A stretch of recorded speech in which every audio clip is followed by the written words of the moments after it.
Squadrons is the latest in the gargantuan Star Wars game series published by EA. It places you alternatively in the shoes of a Rebel Alliance and an Empire pilot as you zip through space, blasting the shit out of the enemy.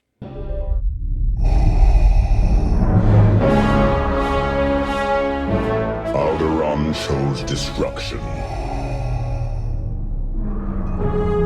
They incited rebellion and anarchy, and paid the price.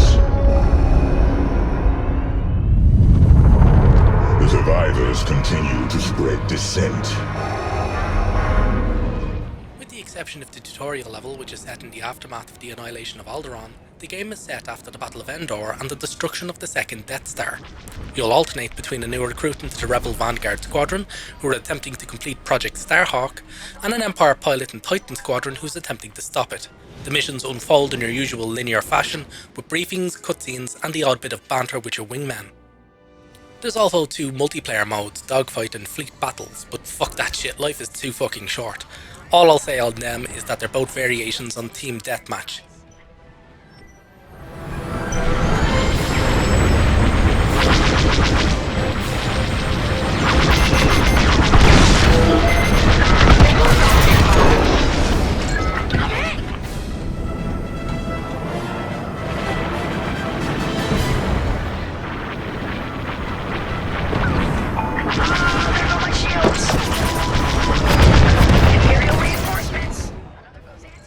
The missions are standard fare. Complete the objectives, the odd optional ones, and then deal with the reinforcements, because there are always reinforcements. Completing the missions gives you experience which is used to unlock new shields, weapons, upgrades, and so on. Story-wise, there's not a lot going on here. The player character is not fleshed out in the slightest due to having the player play as two characters simultaneously rather than picking one side. The developers have just simply doubled the void where there should be a character. The slack is not picked up at all by the surrounding cast either. There is generic and bland a cast of characters as it's possible to be without casting the neutral people from Futurama. Yeah, if you're looking for variety, you're not getting it here. There's only 4 different ships from each side to fly, but you'll be in 1 or 2 for the most part outside of certain missions. There's a fair few upgrades to choose from though, but to get most of them, you'll be grinding this game big time, and there's just not enough substance to keep me coming back for more. In terms of game length, it's short. This ironically offsets the lack of mission variety fairly well, as you're unlikely to be bored with the gameplay before the end of the game. Given as this was developed at the same time as Star Wars Battlefield 2, this isn't really that surprising. As for the game itself, it's actually pretty good. The visuals are stunning and the details are spot on. All the little cockpit panels are fantastic and really add to the immersion, plus it can be customised with funny little additions such as bobbleheads if you like. In VR, this game is spectacular. It runs at a pretty slick pace too, not just in terms of frame rate, but also the game action. The dogfighting in this is really excellent and all the ships handle quite nicely, each having its own distinct quirks to ensure they aren't just reskins of each other. Oh, and play this with a joystick and a hot-ass setup. You'll be loving it. Blast it! That's it. Push the Imperials back. You got it. Don't stay in the clouds too long. Even this high up, the heat's gonna strip your hull. Taking fire. While it's unfortunate that there's not more game, it's also a good thing as I don't think the paper-thin story could stretch any further than it is.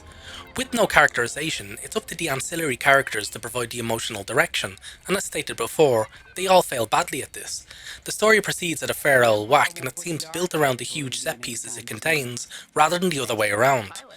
I call this Uncharted syndrome. In their desire to showcase the largest and most spectacular set pieces, the developers have pushed all the build-up work to the back. Flying out there. Speaking of fancy flying, I was thinking about the Dragon Void run from a few years back. You see that one, Pio?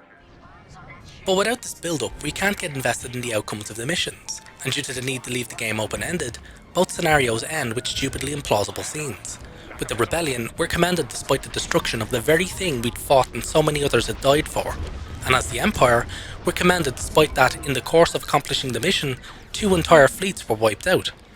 This neat little package wrapping in the story is another result of forcing the player to play both sides in the conflict. The shallow nature of this game is quite puzzling given the vast lore available to dig into with the Star Wars franchise. There's no reason this game couldn't have depicted a particular space battle in great detail and really tell a great little story as well. Instead, in their desire to cram in as much references for the fanboys, the writers have hamstrung their own story because it can't really go anywhere when it has to balance out both sides. It's also not helped by their awful attempts to humanise the supporting cast with some truly awful dialogue scenes in between the missions. Even worse is that these take place after every single mission and the mocap on them is horrendous. There was no attempt to get the characters to emote or even look like they're saying the lines coming out of their jawing mouths. They could have just gotten the puppets from the first films and had them do it wouldn't have made much of a difference. It's very clear that the main focus of the effort on Squadrons was in the gameplay and the graphics, and it shows.